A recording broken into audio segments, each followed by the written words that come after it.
Hello and welcome to Nous Interviews. In this interview, we speak to Mr. Hilal Ahmed. Mr. Ahmed is an associate professor at the Center for the Study of Developing Societies.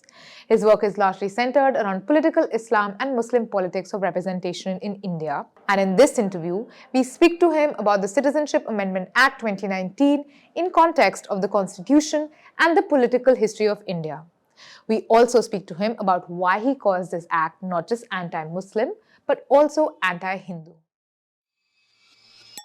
My first question for you is for us to just, because it's been 3 years since this act was passed, and if you can just go back and look at what this act was about and why was it problematic that you see so much of protest that erupts across the length and breadth of the country. Basically, I think that we need to examine what really happened in 2019. Not in 2019, we have to go back. So historicisation is very important of this law. It has its own history and it goes back to the days of partition, etc. And we have to remember one thing, that Indian Constitution, see, when Indian Constitution was being made, the idea of, it is very easy to say that we have idea of India, but it was very difficult to have a constitution that would correspond to that idea. Why? Because the reality, empirical realities of the subcontinent were very, very fuzzy and very uncertain. So constitution came into existence at a time when things were not yet become tangible. Things had not become something that we can say that this is the territory in which this idea of India and the Constitution of India is going to implement it. Okay. That is from 1947 to 52. At that point of time, Constitution actually introduced this idea of a secular citizenship. And that secular citizenship was introduced in such a way that your identity, your secular identity would be important. Secular not in terms of religion, but also in terms of caste. But Constitution was also, conscious. I would say constitution makers were conscious of the fact that ultimately it would be the parliament which would design a new frame of things by which a workable interpretation of citizenship can be worked out. And that led to 1955 when we have got this act passed. Hindu rightist organizations were not very comfortable with that because for them, India should grant citizenship to Hindus who were actually living in Pakistan and then later Pakistan and Bangladesh. So their initial demand that we must give Hindus a special privilege to give them citizenship without any consideration. That's the background. But the present, that we usually, use Hindutva and Hindu nationalism interchangeably, but these are two very different things. Hindu nationalist politics was already there when the term Hindutva came into existence.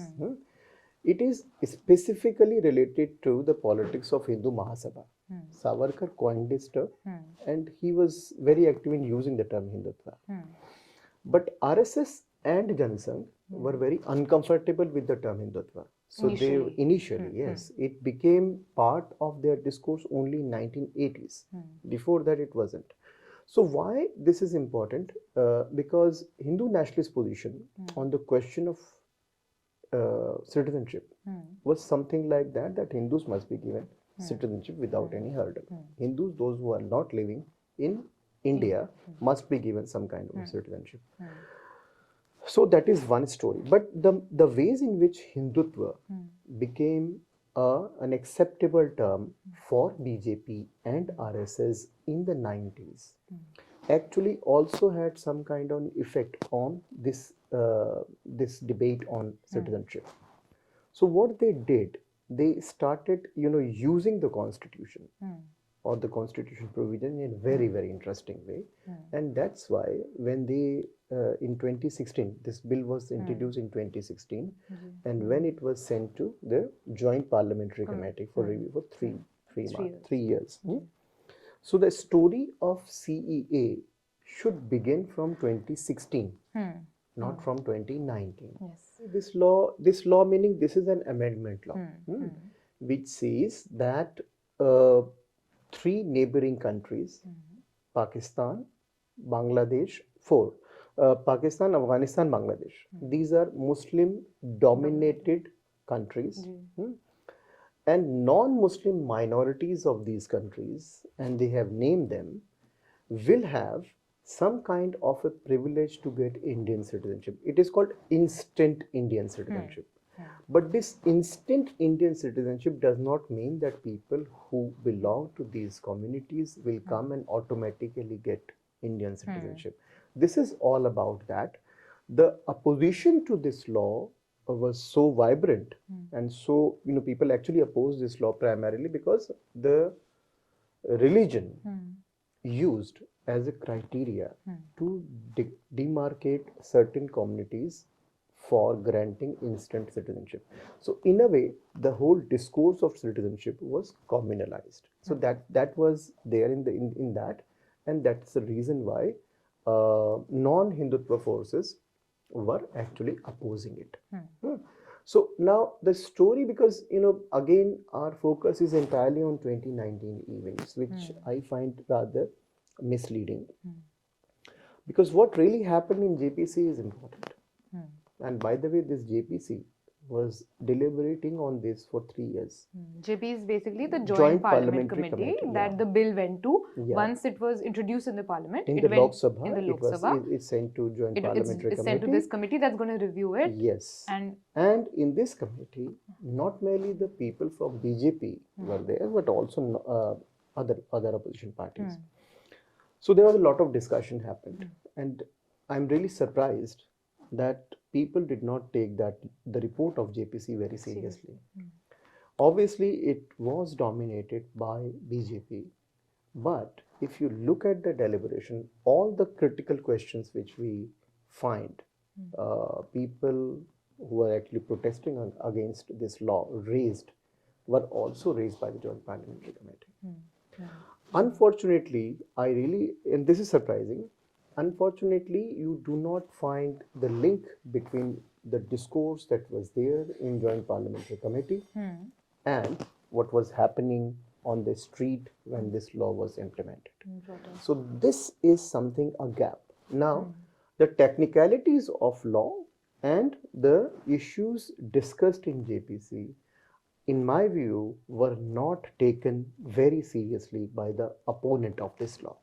In the paper that you've written, you speak about how a lot of that protest, the discourse in the protest, was in the binary politics of, the Hindutva versus, the liberals. So on one hand, you have people who are like proponents of Akhand Bharat, and on the other hand, you have, these liberals who are like, oh no, we're a secular country, the secular constitution. And you argue that this is sort of like a simplistic reduction, and you use the term Hindutva Constitutionalism. What do you mean by Hindutva Constitutionalism? The distinction which I just made between Hindu nationalism and Hindutva is crucial. Because as I said, that it is very convenient to use the term Sangh Parivar. And that is true, that there are many organizations which would ideologically make very similar kind of gesture in politics. And it is convenient that, the interconnection between these organizations can be described as Sangh Parivar. That is fine. But there are a lot of contestation and contradiction among these organizations. So we also have to take into consideration these conflicting positions. What I mean by Hindutva constitutionalism, basically, when constitution was implemented, what is constitutionalism? Technically speaking, constitutionalism means that when you have a written constitution, certain the protection of separation of power and the protection of rights of people are given some sort of a normative support is called constitutionalism, meaning rule of law based on constitution. This is one interpretation, which is one technical normative interpretation of constitutionalism. But there is another meaning of constitutionalism. In my view, that is entirely political. What do I mean by political constitutionalism? Meaning, every political party in India in 1951 accepted the constitution as a reference point for doing politics. But at the same time, they were coming from different ideological positions. From extreme left to extreme right, they accepted the constitution not merely for the game of elections, but also to extract certain vocabulary of politics. So, they, if you look at Indian politics, you find that the vocabulary of politics is coming out from the constitution. So that's why, on the one hand, they were all of them were uncomfortable with the constitution, and on the other hand, because it was implemented and first general election took place successfully, they had to rely on that. So therefore, there was a compulsion to define their position in relation to the constitution, and that's why a different interpretation of Indian constitution came into existence. So, for instance, CPI, Communist Party of Undivided Communist Party of India, came out with a very interesting resolution criticizing the constitution. JP also came out with a book called Reconstitution of Indian Polity in 1959. Similarly, both Hindu Mahasabha and Janasangh, they were also critical of the constitution. So constitution was not worshipped at that time. The worshipping of the constitution started only in 1990s. When the state started rolling back from its welfarism, and so in order to get some kind of a legitimacy for this new polity, it was very important for the political class to start worshipping the constitution. What Janasangh, what BJP did, they did not, they continued to engage with the idea of constitution rather critically. They were uncomfortable initially. So in 1999, when NDA government was formed, a committee was constituted to evaluate the functioning of the constitution. It is called Venkatachaliah Committee. And it was, it was criticized by others initially, but because the committee came out with a very good assessment of the constitution, NDA government accepted it and everybody was happy after that. But this episode actually gives us a very interesting insight. That is, that constitution was basically, BJP, unlike other forces, did not stop its critical engagement with the idea of constitution. So the first thing that if you look at all manifestos of Janasangh from 1952 to say 1977, before 1971, because 75 they 77 they merged in Janata Party. You find in all manifestos they were uncomfortable with the idea of constitution, and they would say that we need Dharam Rajya. And Dharam Rajya is not theocratic state, rather a rule by duty. That was their interpretation of that. So they were very uncomfortable with that. But the first position of Hindu nationalists was actually reject the constitution completely. Second position was, fine, we cannot reject it, let us just review it. So this is what they did in 1999. In the 90s, under the Vajpayee government. Yeah, Vajpayee government. But the best example of this was that after that, they realized that constitution, which is actually central, and they have to change their position. They had to change their position. And I would say that it was Narendra Modi that he actually offered a new interpretation of the constitution when he was the chief minister of Gujarat. I remember one very interesting episode when Sachar Commission went to Gujarat. He said, I don't do anything for Muslims. Then the counter question came, why? He said, because I don't do anything for Hindus either. So the point he was taking, that I am a constitutional head and therefore constitutionally it is my duty, so duty to protect all. That led to constitution as a holy book. So when he became the prime ministerial candidate in 2013, he came out with this idea that constitution is a holy book. Now this, why I'm telling you this story, because Hindutva constitutionalism is actually is inextricably linked to this story in an interesting way.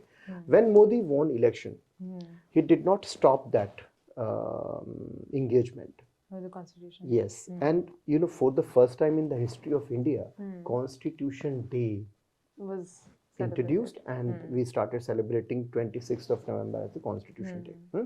So there are basically, if we keep this story in mind, there are three characteristics of Hindutva constitutionalism. First, they would always make a distinction between the normative ideas and the principles by which certain laws are made and given some kind of a shape in the constitution, and the rules and explanation that is given in the constitution. So it means that they are saying that principles are the settled issue. What is needed is implementation. So that's why a new imagination of the constitution was introduced, as if that constitution is nothing but a rule book. So that's the first characteristic of what I called Hindutva constitutionalism. The second thing is, and this is something which is very important, because liberals, so-called, who claim themselves as liberals, as if that others are not at all illiberal, etc. They claim that they are going to change the constitution, and I was very uncomfortable with this idea, because there is a very interesting engagement going on with the idea of constitution. So that is one thing, that you have to make a distinction between constitution, principles that make constitution a normative document, and the rules and laws that are associated with the constitution. So you would say that principles are settled issues. What we really need is to focus on rules and laws, so that you can convert the constitution into a rule book. This is what they did. You can reimagine it then, yes, in terms of your ideals. Yes. Okay. Second feature of Hindutva constitution was this idea of minority. And in fact, CAA is inextricably linked to that. This idea of minority was important because they were not interested in the majoritarianism. This majoritarianism is, other was actually blaming BJP and RSS that you are doing politics of majoritarianism. They are saying, no, we are not doing any politics of majoritarianism. Rather, we are doing a politics of minority in a different way, and that's why there was a court case, still going on, that in eight states where Hindus are not in majority, in terms of numbers, yes, they should be given the minority status. So therefore this idea of minority was central, and CAA is actually a best example to illustrate that this is something which is very important to realize, that that minoritization of Hindutva politics which they did, not majority. So that's the second thing. Third crucial aspect of Hindutva constitution was one nation, one constitution. And they used it in when Article 370 was abrogated. It is argued, look at what the explanation was given both by Narendra Modi and Amit Shah. The explanation was that Article 370 was something that was not in the constitution originally. As if that 370 was an attached thing. It was an abnormal sort of a thing attached to something called the structure of the constitution. So that's why this abnormality must be dealt with, and that's why we are removing it. So that now we have one nation, one constitution. All these three contributed significantly to actually in their politics to propose that whatsoever they are doing is legally justifiable and constitutionally valid. So Hindutva constitutionalism is actually a framework actually it is a framework which is used to offer new legal interpretations to different forms of politics. So hijab is one of them. If you look at hijab judgment, it is actually coming out from the framework of Hindutva constitutionalism. CAA is also coming out from that. So all the controversy, and I'm sure that whatsoever form this UCC thing is going to come, it will certainly going to correspond to Hindutva constitutionalism. Okay, so you're saying that there's actually like a historical trajectory that you can see from like, say the 1950s, where you have like an open critique of the constitution, where you're like, okay, no, we need Dharam Rajya. To now, to a place where the constitution, where you have the prime minister who's revering it as like this holy book, and it's a complete appropriation of the... No, everyone appropriates constitution. It is actually, it is, as I said, that constitution is a document which is subject to multiple political interpretations. So every political party does it. So when we say Hindutva constitutionalism, it is a very, in my view, it is a very creative reinterpretation of the constitution. So unlike other political parties and forces who actually started worshipping constitution as if that constitution would come and protect itself, Hindutva constitutionalism is an example which says that you need some kind of a politics to support or to offer a critical interpretation of the constitution, which would contribute in a direct manner to legality of your politics and the appropriateness of action which you are going to take. Just like a sub question, like from what you were speaking about, you're saying that there was this whole review that happened under the Vajpayee government. Did anything interesting come out of that review? Like many things, many interesting anything things. That you want to speak about? For the first time, I think Muslim political representation was seen as a problem. Okay. That lack of representation of Muslims in legislative body is an important issue. Therefore, there is a need to increase it. And probably for the first time after independence, that issue was highlighted by a commission constituted by the government. So such a commission actually inherited the findings of Venkatachaliah Commission in some sense. Which is interesting, and it was constituted by the BJP. That's very interesting. No, I think, see, these things are interesting, and these things are in the public domain, and these things are available to all political parties, opposition political parties now, but they are not using them to construct any alternative narrative of politics. Just going back to one of the things that you were speaking about, there was this whole idea of like, the governing dispensation using the idea of minority. If you're speaking about Hindu minority, CAA as a law sort of feeds into this long-term project of Hindu victimhood.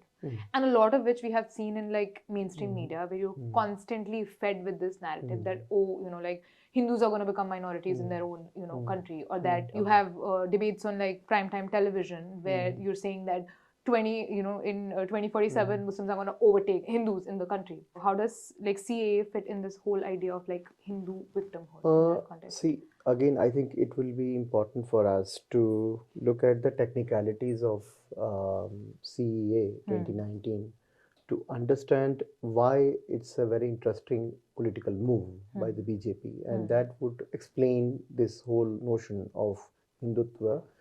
Hindu victimhood. But let me just first answer you the meaning of Hindu victimhood. When we say victimhood, what does it mean? It means that a group of people is not adequately getting what is due to them. This is one explanation to it. But why this Hindu victimhood is relevant in our context? Because it is an outcome of what is called competitive victimhood. Competitive victimhood meaning that, say for instance, Sachar Commission report. So Sachar Commission report came out and it exposes that actually Muslims are poor and marginalized. Now, in order to counter that, you need to also produce some kind of a discourse which would actually make you equally vulnerable. And remember one thing, you cannot do politics in this country without evoking the idea of social justice. Why? Because, as I said, because of two reasons. One, that our constitution is actually an outcome of a movement. And because it was an outcome of a movement, so it inherited some characteristic of a movement. So justice was something which is central to the constitution. Second, the political party system, the party system that evolved, most of the parties were basically the movement parties. They transformed into political party in professional electoral sense later. That also contributed immensely in transforming the idea of justice. So whenever you have to start a new discourse of politics, electorally or even electorally or non-electorally, you have to have some kind of injustice as a reference point. To which you're responding. Yes, that I am actually a victim of fix this something. problem. Yeah. So if you look at the whole Babri Masjid question, this is not a majoritarian argument. It is actually a problem of historical injustice. It is why people accepted it, because it was coming out from social justice framework. So it became acceptable because some kind of an injustice was shown. Remember that it was not possible for Jansangh of 50s and 60s to make this a national issue. Why? And they have been, involved in desecration of Hindu temple debate for a long time. But why that was unimportant and why that was actually happened, why that became only important in 1980s? Because they reshaped the argument. Now this argument, the argument they made in 80s, was a social justice argument. But before that, that was not a victimhood question. That was a claim question, that we are Hindus and our claim is this. They changed that in 80s and they started saying that despite the fact that we are in majority, we are not getting adequate benefits. See, minorities are benefiting. That's one. Second thing is that, social justice politics and constitution, these are the two things that would contribute to the language of politics. As I said, that all political parties extract, these things as resources. So naturally, every political party, in some sense, would rely entirely on victimhood. So the competitive victimhood is actually an unwritten norm of Indian politics. Hindutva politics also, because Hindutva politics is not merely successful at the moment in electoral terms, but it has successfully created its hegemony. It is the defining discourse of Indian politics at the moment. No political party can ignore it.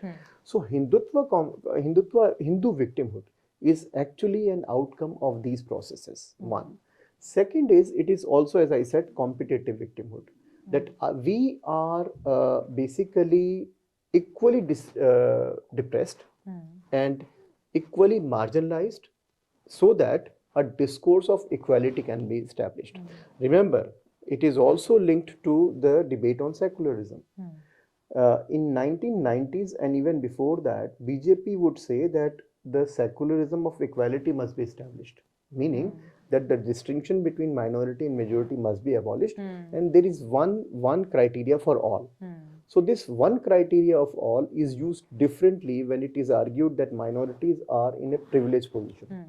So if they are in privileged position, therefore there is a need to have parity. And this parity cannot be established if we do not do a politics of competitive victimhood. So Hindu victimhood is actually an outcome of competitive victimhood. One. Second is, why CAA is linked to that? In what ways it is linked to CAA? Because the argument is that you need to expand the scope of this victimhood in such a way that you can compare Muslims who are legitimate citizens in this country and who are also recognized as minority in the constitutional terms. You started comparing them with the minorities of Pakistan, Bangladesh and Afghanistan. So when you started comparing them, you can also make this point that we are victim in our own country. Look at our minorities. They are equally protected, and there is no harm in giving some sort of support to these depressed people who are coming from these three countries. Yeah. So it is logical argument. So CAA is actually a reflection of Hindu victimhood politics. I mean, this is almost like a leading question, but do you think that then the end goal of, say, like a law like CAA would be more to continue to contribute to this narrative rather than actually, like, offer, say, citizenship to these so-called religious, persecuted minorities? Because even if we look at it in terms of numbers, or the fact that it's not like they're handing them over citizenship. So Do you think then actually the idea is to make sure that this whole polarizing discourse of competitive victimhood, that I'm more victim than you are more victim, like that's more the end goal of like a law like CAA than actually offering refuge? It's a good question. Why this is a very relevant and central question in my view is because of two reasons. One reason is that it would push us to look at the technicalities of CEA. Suppose I am a Hindu coming from, say, Pakistan, and something bad has happened with me. So I am not going to get citizenship on my arrival. I need to produce first of all, I need to clarify that I am here as a Hindu and I would like to take citizenship of this country. So technically, as per CEA, I need to spend 5 years. And in this 5 years, in the country, in India. And suppose if I spend only 1 year and go back, then again I need to stay there for next 5 years. One. Second is that I need to also give supporting document to the concerned authority at the bottom level of my arrival that something has bad happened to me precisely because I was not a Muslim in Pakistan. That's second thing. So the proof of burden is on me. Third is that suppose if I manage to get some proof from that very country, are you going to accept it or not? Suppose I get an FIR that my daughter was raped in Pakistan. Are you going to accept that FIR? This is actually a technical legal problem. So if that is the case, then the question arises that then I have to spend 5 years. So for 5 years, suppose you decide, and then the ultimate decision will be taken by the concerned authority at the bottom level, not by the Parliament of India. Suppose if you decide that no, you are not eligible for Indian citizenship despite the fact that I am Hindu, then what would be the option for me? Can I go back? No, I can't, because I have already, coming from that, and you are not going to give citizenship on me automatically. It means I am going to be in that situation a completely stateless person. In that sense, CAA 2019 is anti-Hindu. That's one part of the argument, one part to the answer to the question which you asked. Now the second question is that there is no end goal of anything in politics. Things are played out in such a way that you can see the nature of Indian politics is very much election centric.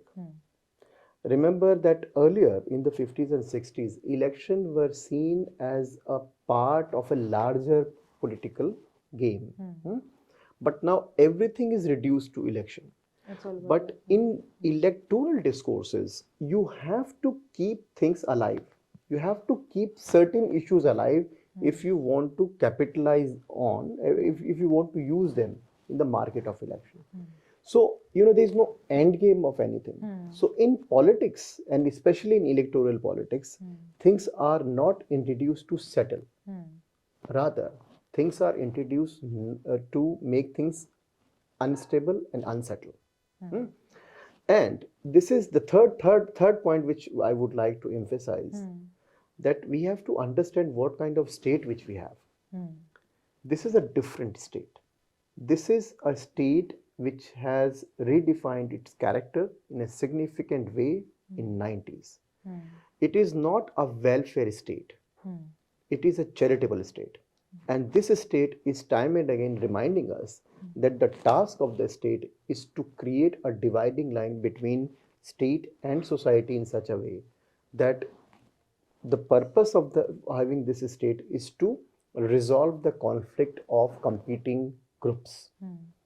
So a state is saying that my job is to resolve conflicts. Now, in order to get certain kind of legitimacy, if I am state or political class, I need to create new conflicts as well. So that's why settling conflict is not the norm of contemporary politics. So if you think that suppose BJP is not going to come in 2014, suppose Congress wins election in 2014, they would be doing exactly the same thing what is happening at the moment, because it is an acceptable norm of politics to actually not settle things, create new conflict in order to get legitimacy. So that's why the end game thing is not an end game. It is different.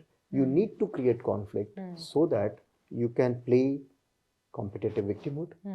You can also mobilize people in different directions. And because, as I said, that state has already rolled back from welfareism, so that's why whenever any group is dissatisfied, you would actually go and provide some kind of a benefit to that particular group. And that is the reason why you can see these posters, Shukriya Modi ji, Shukriya Kejriwal. Or his photo on every On ration. everything, not merely Modi's photo. Every chief minister is doing exactly the same thing. Even KCR. Yes, everyone. So now, the nature of political class is changed. So therefore, there is no end game of anything. Actually, this is a new norm of unsettling things in such a way that you can draw some kind of a legitimacy out of it. But the specific kind of polarization that's coming out of a law like CAA, where you're saying, this competitiveness would be there, like regardless of which political party comes into place. But you have a very specific kind of polarization that's based on the politics of hate between us and them. So do you think that this is something that's specific to, say, the Bharatiya Janata Party? It's a good question. It's a good question. Yes and no. Their task is not difficult. It's the easiest task to do. If you are a Muslim, I am a Hindu, and we say we have different interests, it is easy to create a conflict. So their task is easy. And because BJP's hegemony is the dominant hegemony of politics at the moment, so every political class will play that game. But if that is the case, then suppose BJP is not in power. And Congress, remember this cow thing was actually not started in any BJP ruled state. It was started in a Congress ruled state. Bharat Mata issue, that you cannot say Bharat Mata, etc., was first became an issue in Maharashtra Assembly. It means that you accept certain rules of the game in such a way that you are going to use them to maximize your profit in terms of electoral gains. Now, suppose so what is the reason why? Is there any specific? Is it specific to BJP, Hindu-Muslim conflict or politics of it? No, because it has become a norm. So every political party would do it in future. Now, what is the difficult task? The difficult task is that because our understanding is so, as I said, it is so central on election that we cannot think of what is happening in the realm of politics outside election, and that is something which is very crucial. So I'll give you two examples to justify my interpretation of the present day politics. One example is our survey, and especially the survey which we did, means I did with Pew. In Pew survey, when we asked this question, whom India belonged to, 90% of Hindus said all. And we then categorically asked, do you mean that India should belong to Hindus only? People said no. It means that we have to then lead this. This is an important finding. Why this is an important finding? Because now no one would talk about communalism.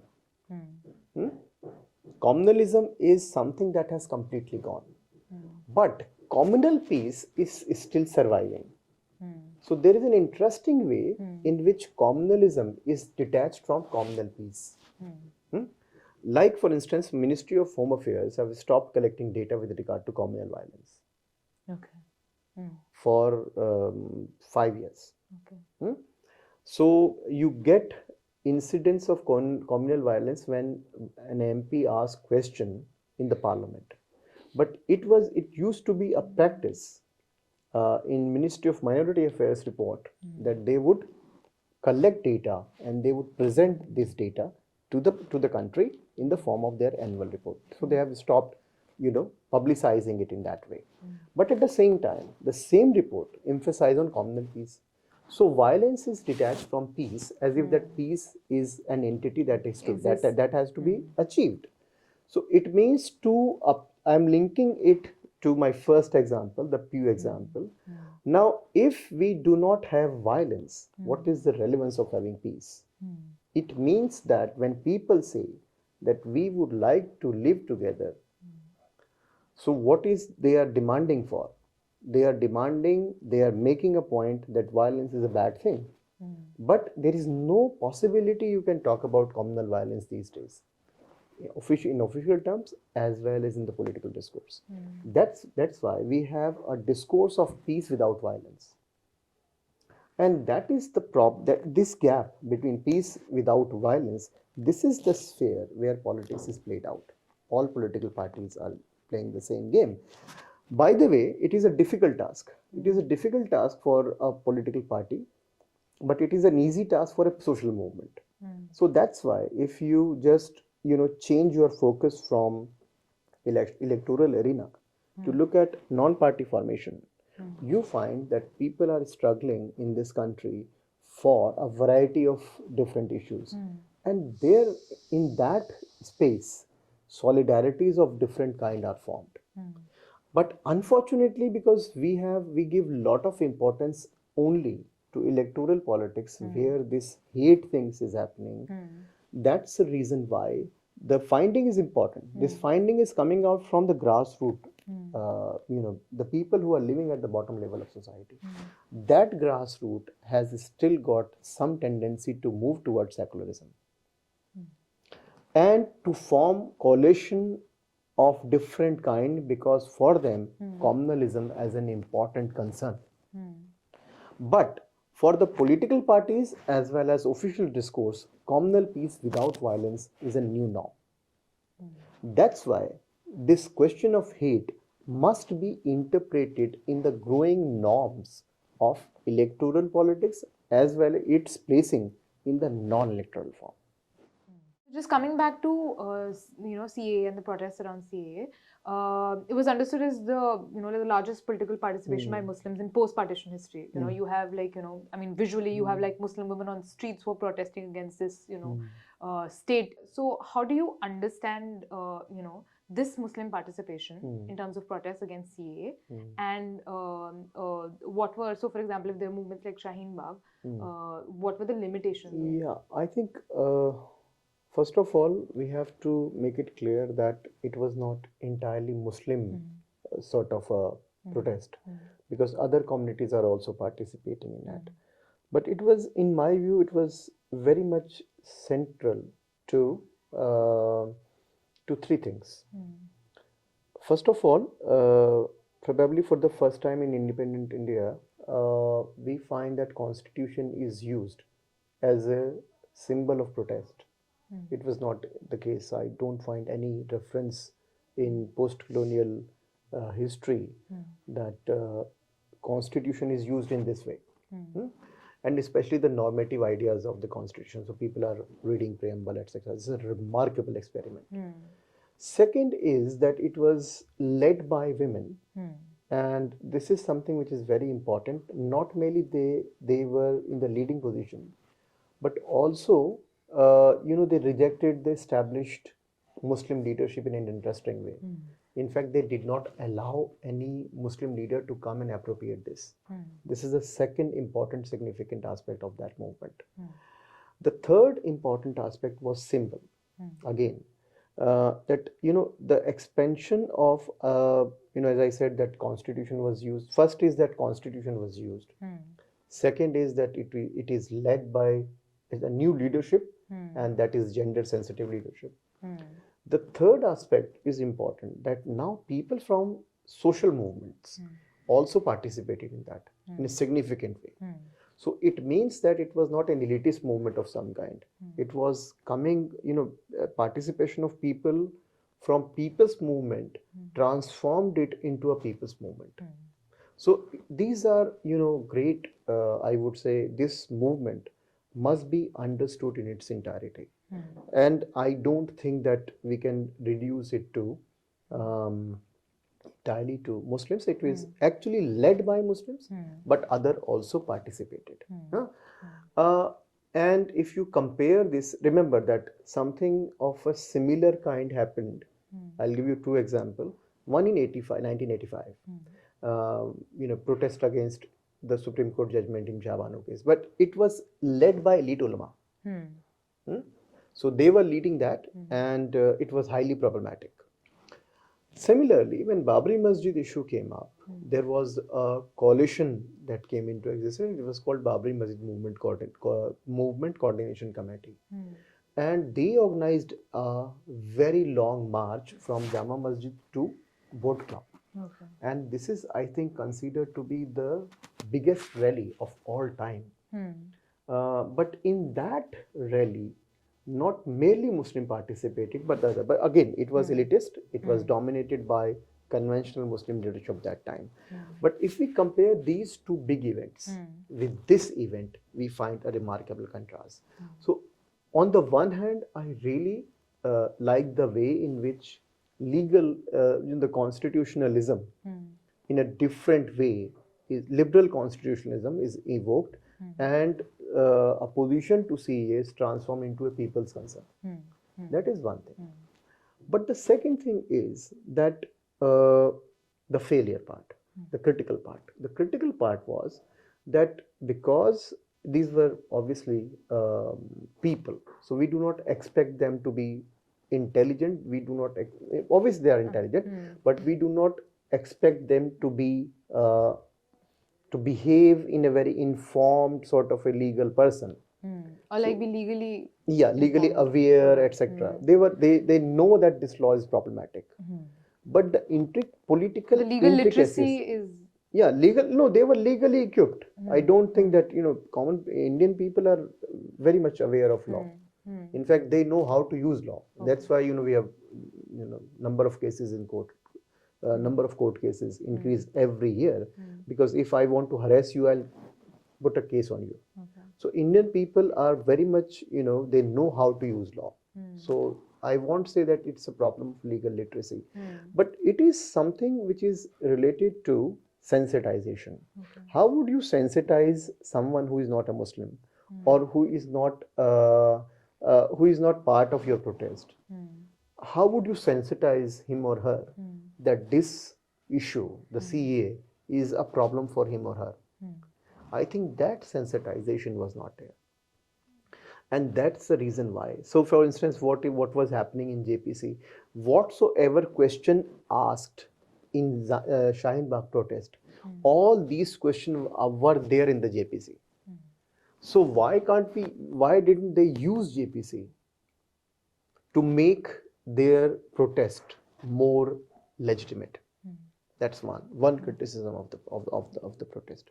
The second criticism is not of people, but certainly there were people who became leader of that, and they were actually designing the protest in different ways. Why they failed to show the people who were not part of these protests that this law is anti-Hindu, which is anti-Hindu, anti-Sikh, anti-Christian. So they fail to, in my view, expand the scope of the protest. And because of that failure, sensitization towards that issue in political terms could not happen. There was another liberal critique that sort of came out in response to, say, Shaheen Bagh. And there was this whole idea of using religious symbols, so for example, there were slogans, you have all of these Muslim women who are there, visibly Muslim women. So my question is that, does an Indian Muslim, to be more credible or to be more legitimate, have to, strip themselves of their, religious Muslim identity to be just more acceptable and more credible? It's a good question, but it should be asked at two different levels. One level is the level of, where this Shaheen Bagh thing happened, where I would say it was dominated by elitist perception of Indian reality. In the elitist framework, you can only be one. Either you are secular or a Muslim. this is an elitist question, in my view. But at the grassroots movement, I don't see this as a problem. I'll give you one, not many example, but one very relevant example. I did some work on Chhattisgarh Mukti Morcha. It was a left organization, left movement, one of the most creative movement of all times. This movement was started by people who were the workers in Bhilai steel plant way back in 70s and 80s. And Shankar Guhan Yogi was the leader. And it was a strange movement in a way that people were coming in this movement from different walk of life. By the way, it's not a small movement. They had 2 MLAs in Madhya Pradesh Assembly, undivided Madhya Pradesh Assembly. It's a very powerful movement. And you know, when I did my research, I came to know that actually their meetings are happening in a mosque. Their meetings are happening in temples. So they do not have any problem with people, you know, having their own religious affiliation. So if a religious affiliation at the grassroots level, religious people participate in politics without giving up their identities. So at the grassroots, it is completely irrelevant. People know you are Muslim, I am a Hindu. So if we both are coming, obviously we will come with our own sense of identity and belief. And that would become acceptable, and it will become meaningless if we are concerned about a particular issue. So the issue would become important. Now, in this case, because it is an elitist discourse, that's why it was very difficult for elitist liberals to think of a Muslim raising the issue of grassroots without giving up his or her identity. So I think that we need to understand the reality of India in such a way that people do participate in politics without giving up their identities. Left movement in Jahanabad is dominated by many at one point of time. CPIML had support of many practicing Hindus and many practicing Muslims. So they did not have any problem with doing Marxist politics without giving up their identities. But it would become a problem for central leadership here in Delhi. That how could you become a Marxist cadre without becoming completely atheist? So it is actually an elitist question. For people at the grassroots, issues are different. So just like tying up like our whole conversation, like we come back, we started by speaking about how it's been 3 years since, you know, the CAA was passed and the law is yet to be implemented. And it's sort of like also disappeared from, like, you know, the public conversation, the public domain. So what is the future political trajectory of this law? And also, if you look at the NRC, the Assam NRC that also came in 2019, of the 3.3 crore applicants, you have 19 lakh people that are not included in the list. But no action has been taken on what happens to these 19 lakh people, you know, who are just sort of stuck in limbo right now. So like, what do we, like, you know, what is the political trajectory of a law like CAA in context of, you know, NRC? You know, in reality, CAA is not a very, you know, is not going to affect Indian citizenship is not an easy thing to get. And as I just explained, that it is not an easy task even for persecuted religious minority to get Indian citizenship easily if they are if they are going to apply in that. First of all, rules are not framed. So there are a lot of technical issues which are there. But the question of, you know, the afterlife of this law, you know, obviously it will create new political configurations. Look at the success of BJP in Assam. It is inextricably linked to the manner in which CAA was given a new twist in the border state of Assam. Or in, say, Rajasthan, they are going to use it in Rajasthan as well as in Gujarat. So when we say that the political life of CAA is long, we cannot say that it's going to happen, it's going to stop, etc. And it will become, and this is my anticipation, that suppose something bad has happened with non-Muslim minorities in neighboring 3 countries. They would use it to justify CAA 2019 and also to, reproduce Hindu-Muslim divide in the country. And for example, Gurdwaras, remember there was an attack in Gurdwara in Afghanistan. So there were many TV debates on that, see, that's why CAA was important. So first, that is one thing, that CAA is going to be a reference point. And this is what I called Muslim politicophobia.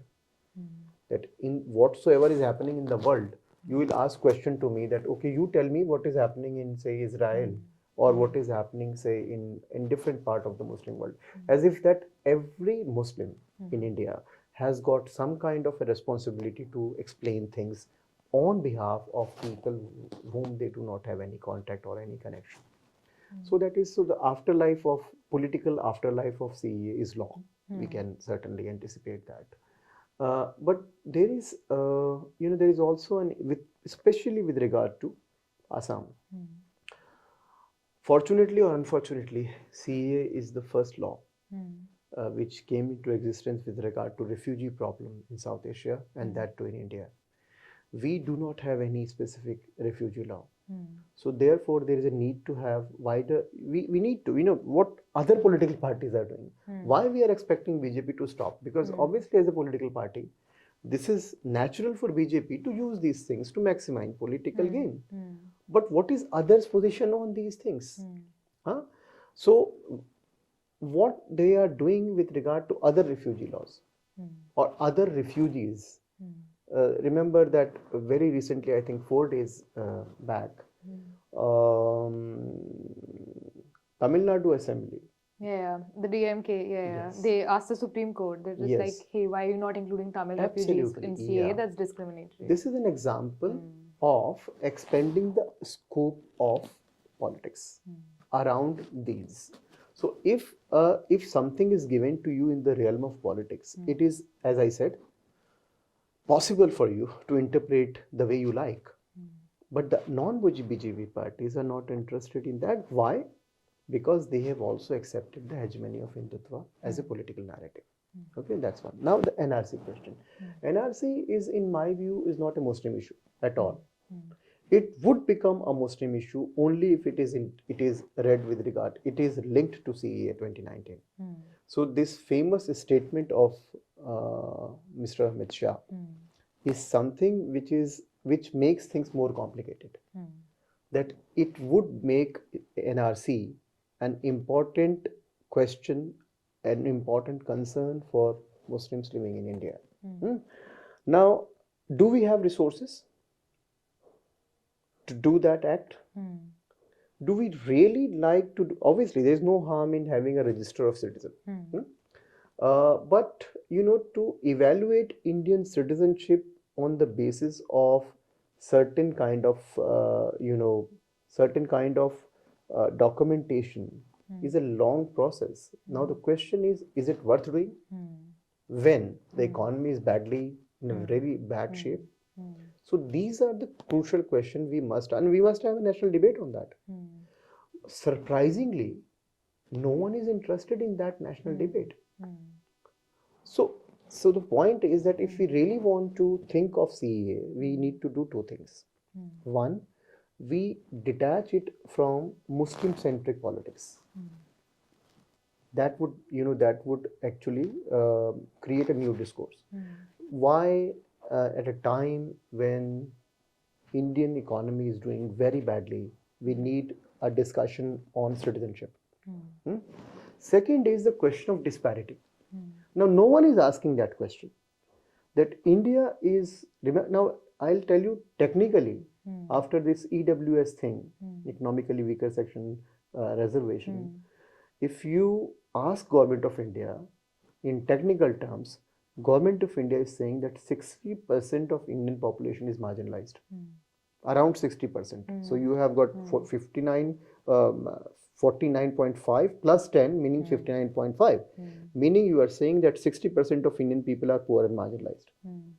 So what are we going to do with these 60%? So the point is that CAA must be linked with regard to the growing disparity in the country.